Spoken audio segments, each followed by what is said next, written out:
It's day 11 of the Rewire, and fingers crossed this is the last day. There could be a few tiny little jobs that need sorting afterwards. Ripping some cables out, going up in the loft, maybe some other things that I've forgotten about. But this is where we're at as of Monday, day 11 of a Rewire. It is raining once again, so stuff is brought in and out. Last video, Friday, day 10, the datas have been brought down. We've got the switch, everything done temporary, just so we've got the access points up and working. We've got them up, across, completely separated from any why is that one dipped? Anyway, then we had a little bit of time, so the cables that came through from the office have come up, been clipped with the Milwaukee cable stapler. Nearly hit my camera then. Up, across, and down. And now we're on to the big boy bunch, the smoke alarm, and the other bunch up there. There's still two cables that need to be running. Those two cables are the bonding from the board to the gas meter, which is there, and there's two 2.5mm radials that we're going to run from the board that are just going to sit and coil up there, which is the future utility sockets, which are just either going to be chucked through the wall, chased down, or just ran surface down the wall and punched through to two sockets, one for a washer and one for a dryer. The fact that we got the chance to do each on chance that we've got the chance to run two circuits, so we will. We're going to get this all out, separated, chucked across, so because there is so many cables, and I'd love to go and clip it as neatly as I have done with those ones, but because there is that many and I don't want to run out of time, I'm going to use something a bit different. In the van I had some D-line clips which are sort of for trunking. I'm very tempted to use these, clamp them down, and then if I've got to put some form of fixing around it as well, I will. But we're just going to see how that goes, fits, sees, plays for the amount of cables. Obviously then we've got our fire rating for the clips, and then once that's all in, we're going to find out what circuit the kitchen sockets are on and the downstairs lights, because they need to stay on currently, because the kitchen, the dining room, and the dining room-ish thing is still staying on until the kitchen gets ripped out, because we've already got our new circuits pushed up into the ceiling. I need to find which ones they are to bring out, to isolate, to then re-energize with the new board for the time being.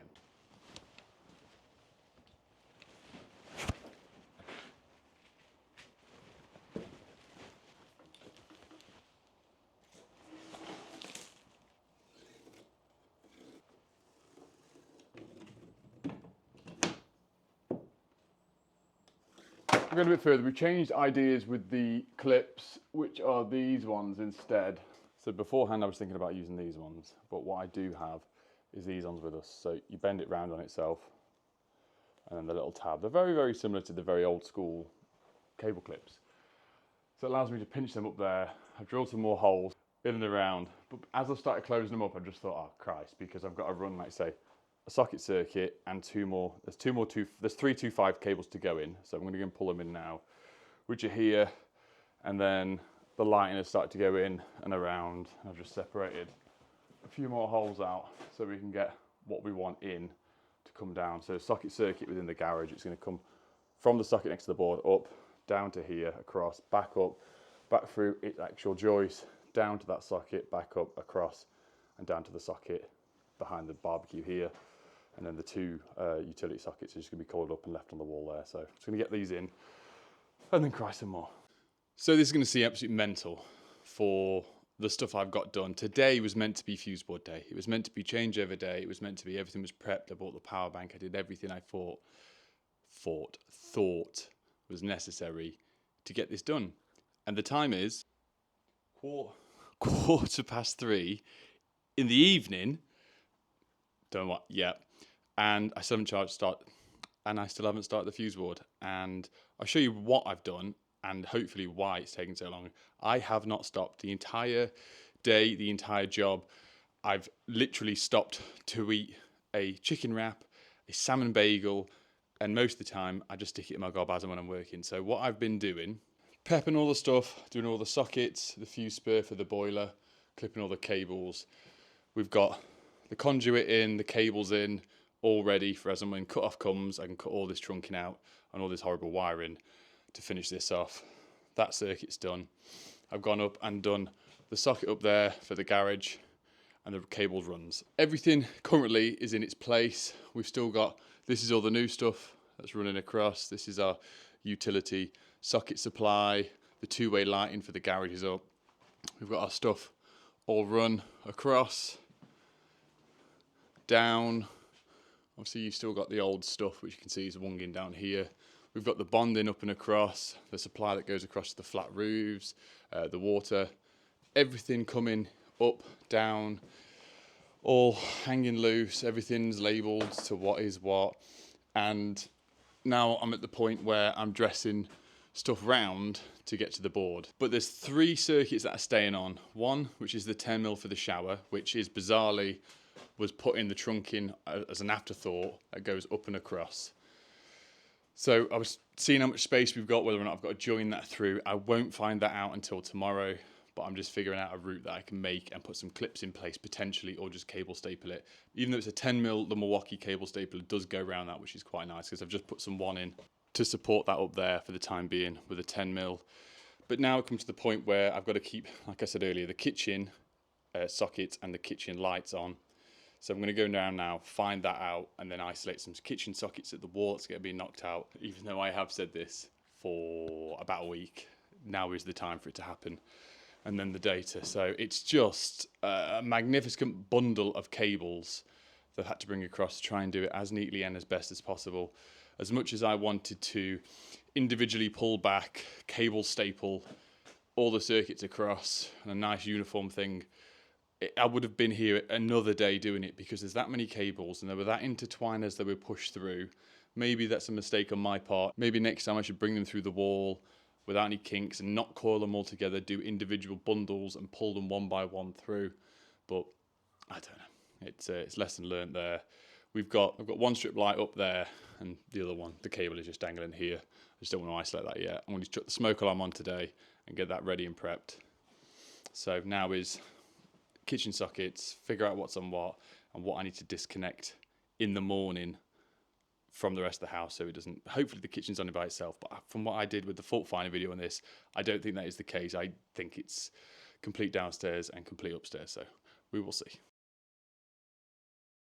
Right, so we figured out the sockets, like I said earlier, the downstairs sockets is all on 1, so I've managed to find that disconnect, cut that, which I'll show you in a second, and then the lighting circuit as well, annoyingly, so it comes from here.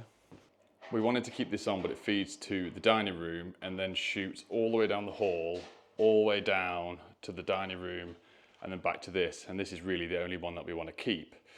So the new feeds that I've got in here, which are 3 20mm radials for the kitchen, a lighting feed, a heat alarm, which is looped in, looped out, because I'm not cutting that because that's going to become live, and a data.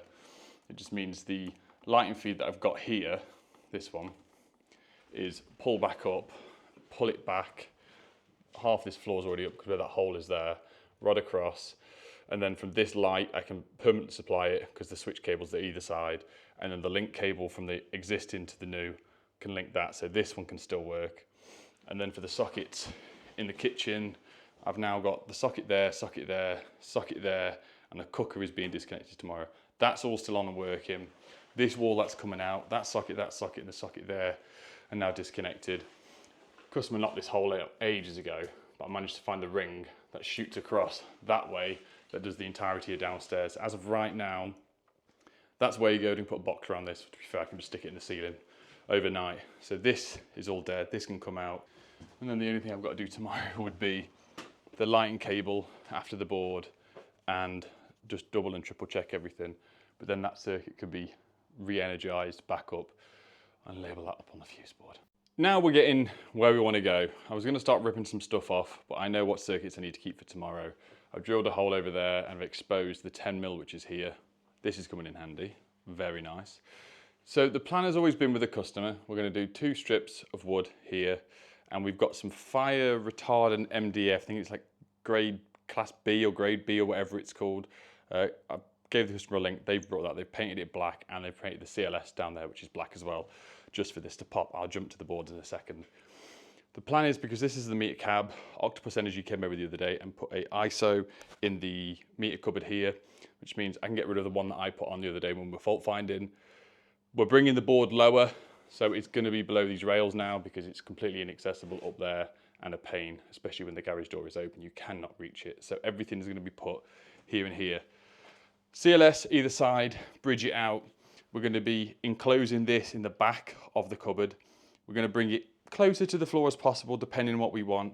We have got some armoured cables here, which feed out to the old wiring for like a shed and this, that and the other.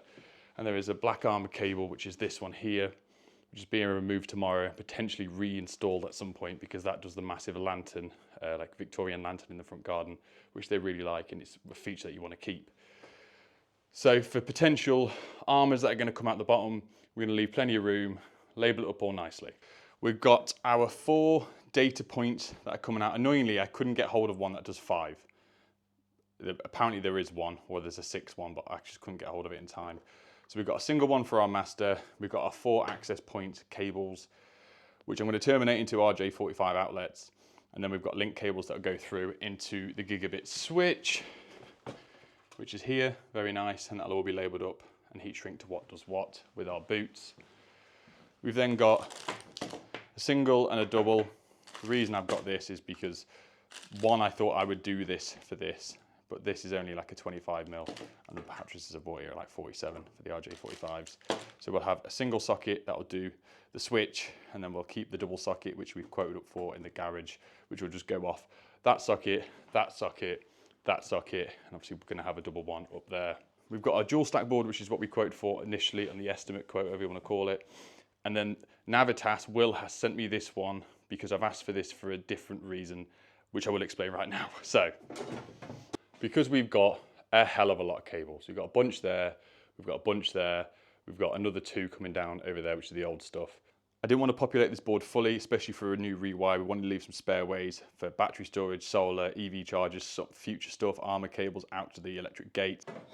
And because we're losing minimum of 4 ways, 1 for the timer for the up and down lights by the front door, we're losing a double way for the transformer for the Ring doorbell.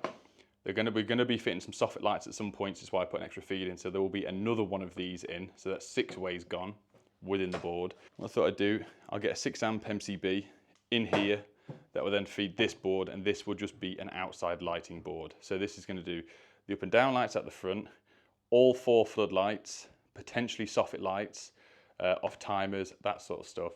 And then we've got, so for the massive floodlights, we've got 1 at the front, 1 at the back. There's 2 separate PIRs. 1 that's just up there in the pillar, and 1 that's through the back of this hallway here, which is a 3-core cable. I'm going to bring them into here. We're going to be using the Wago DIN rail connectors that I've got spare. There's the newer ones, which are like these, or you've got the older ones, which are these ones. So I can put them in there, do a link through, do what I need to do to bring the PIR's switch live cable across into the floodlights. So it'd be a separate board. So I'm now going to get this measured to what I want, get this cut for the morning, and sort of put the boards out, lay of the land of how I sort of want it to look. Hopefully it's going to look fabulous.